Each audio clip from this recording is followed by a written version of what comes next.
खूनी घटना का ना हो शिकार कैसे पाया जाए, लगी आग पर काबू। दमकल विभाग द्वारा चलाया जा रहा है प्रशिक्षण अभियान।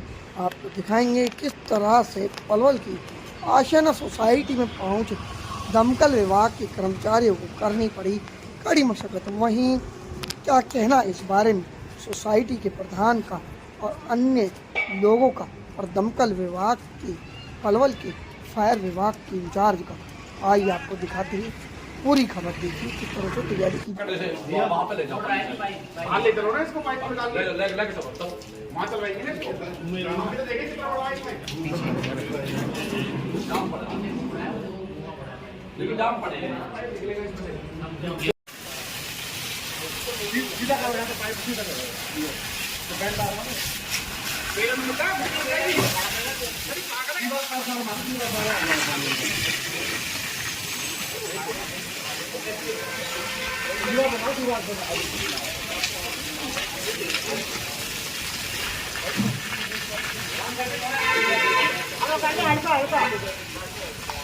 अब देखिए किस तरह से आग लगने के बाद ये इस तरह से आग से पर काबू पाया जा सकता है। सोसाइटी में लगे फायर उपकरण जो हैं उनके माध्यम से इस तरह से।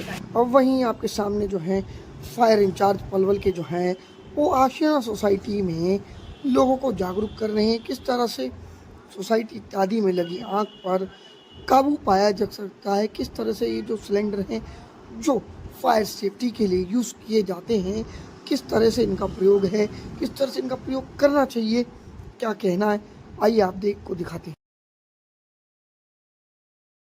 आप ये मत समझना कि आग केवल एक चीज से बुझती है। यहाँ लोगों को समझाइए। अब आप सपोज करो आग तेल में लगी, तो तेल की आग पानी से नहीं मिला। आपकी आग धातु में लगी, किसी भी धातु में, कोई किसी धातु में, उसका पानी से मिलता है। गैस की आग का पानी से मिलता। तो आग को भी चार, आग को वैसे तो 5 भागों में, मतलब 4 भागों में बांटा हुआ है। तो 4 का क्या है? आग का एक रास्ता है, आग का दूसरा रास्ता है, आग का तीसरा रास्ता है, आग का दूसरा रास्ता है। एक रास्ता जो होती है उनको बोलते हैं तो ये साधारण जनता के मुद्दे समझदार है। 14 अप्रैल से 20 अप्रैल तक हम एक अग्नि सुरक्षा सप्ताह मनाते हैं और इस अग्नि सुरक्षा सप्ताह में हम लोगों को जागरूक करते हैं। हम educational building, residential building, institution building, हमारी असेंबली बिल्डिंग, हमारी इंडस्ट्री बिल्डिंग, सभी तरीके के भवनों में जाके वहाँ के जो रहने वाले कर्मचारी हैं या जो किसी भी संस्था में काम करते हैं, हम सब लोगों को जाके 1 हफ्ते में जागरूक करते हैं कि अगर आग लगे तो क्या करना चाहिए, कोई भी आपदा आए, कोई भूकंप आए तो आपको क्या-क्या करना चाहिए। सर बात करें आज 14 अप्रैल है, आज से आपने शुरुआत की। आप आज आशियाना सोसाइटी में खड़े, एक दिन में कितनी सोसाइटी या कितने लोगों को आप जागरूक करने का काम करते हैं? हम आज सबसे पहले आशियाना सोसाइटी में, जो आशियाना सोसाइटी के हमारे सचिव हैं और जो हमारे प्रधान जी हैं, हमने उनके पास फ़ोन किया।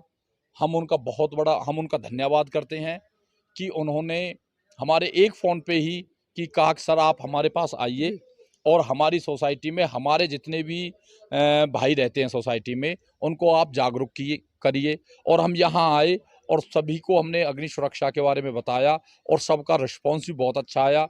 लोगों को जागरूक भी हुए हैं और लोगों को पता भी लगा कि आग अगर लगे तो उसे क्या करना चाहिए और क्या नहीं करना। सर 20 तारीख तक आपका ये अभियान चलेगा, लगभग कितने लोगों को या कितनी संस्थाओं को, सोसाइटियों को जागरूक करने का काम करेंगे?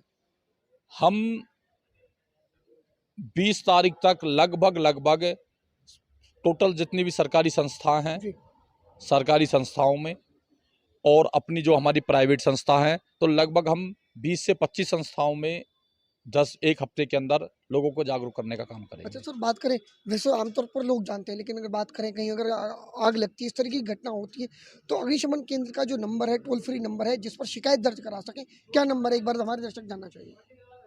सबसे पहले मैं सभी आपके चैनल के माध्यम से सभी दर्शकों को बताना चाहता हूं कि अब सरकार ने 112 नंबर टोल फ्री किया हुआ है। आप 112 नंबर पर 3 आपदाएं, police control room, fire department और हेल्थ विभाग, तीनों संस्थाओं को एक जगह जोड़ा हुआ है। अगर कोई भी किसी भी प्रकार की कोई भी आपदा घटती है, किसी को शारीरिक हो या किसी को मानसिक हो, तो आप 112 पे डायल करें।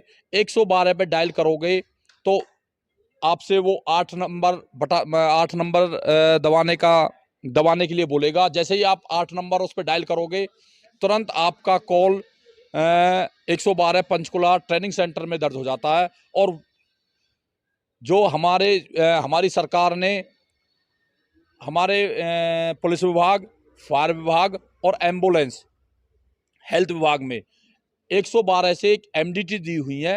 वो सीधा का सीधा इंडिकेट हमारे 112 की एमडीटी पे आता है और लोकेशन उसी पे आ जाती है। उसी के साथ हम जहां भी आग लगी है उस स्थल पर पहुंच जाते हैं। अमित जी, बात करें, गर्मी का दौर है, इन दिनों ज़्यादा जो है आग लगती है, और किन किन बातों को ध्यान में रखना चाहिए जिनसे इस आगजनी से बचा जा सके? सबसे पहले तो हमारे जो पलवल क्षेत्र है वो एक रूरल है। सबसे ज़्यादा आग रूरल क्षेत्र में इस समय हमारे जो रबी की फसल है उसमें सबसे ज़्यादा खतरा बना रहता है। तो मैं लोगों से अपील करता हूं कि एक तो कोई भी अपने वाहन चलाते समय बीड़ी, सिगरेट, कोई जलती हुई कोई भी चीज़ वो सड़क पे ना फेंके। दूसरा, आग कई बार शॉर्ट सर्किट से आग लग जाती है, तो वो सरकार ने किया हुआ है कि अब दिन के समय में लाइट को सरकार ने कट कर रखा है। और तीसरा, कई बार जो हमारी रेलगाड़ियां हैं इनसे चिंगारी उठती है, उनसे भी आग लग जाती है। कई बार ऐसा भी देखा है कि जो छोटे छोटे शीशे पड़े रहते हैं, तो शीशों से भी धूप की किरणें जैसे उस पर पड़ती है तो आग लग जाती है। अच्छा मुकुल जी, बात करें, आप इस सोसाइटी में रह रहे हैं, आज अग्निशमन केंद्र के कर्मचारी आए हैं, अफसर आए हैं, आज एक ट्रेनिंग दी है, किस तरह का महसूस हो रहा है कि पहली बार इस तरह की ट्रेनिंग आप लोगों को? देखिए, मैं आशियाना सोसाइटी का प्रधान अमित जी का मेरे पास फ़ोन आया था फायर ऑफिस से। इन्होंने मुझे बताया कि हमारा एक सप्ताह चला हुआ है, हम उसके तहत हर सोसाइटी हर उसमें जाके क्या कहते हैं सबको ट्रेनिंग देंगे।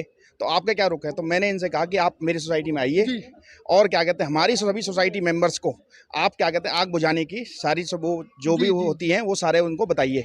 उन्होंने सबको बताया और सभी सोसाइटी मेंबर्स ने क्या कहते हैं सब सीखा भी है और देखा भी है, और आगे से उन्होंने कोशिश भी की कि हम भी इसको कोशिश करेंगे। और मैं सभी सोसाइटीज़ के प्रधानों को भी अपील करना चाहूँगा कि वो भी क्या कहते हैं इस मुहिम में बढ़ चढ़ कर हिस्सा लें।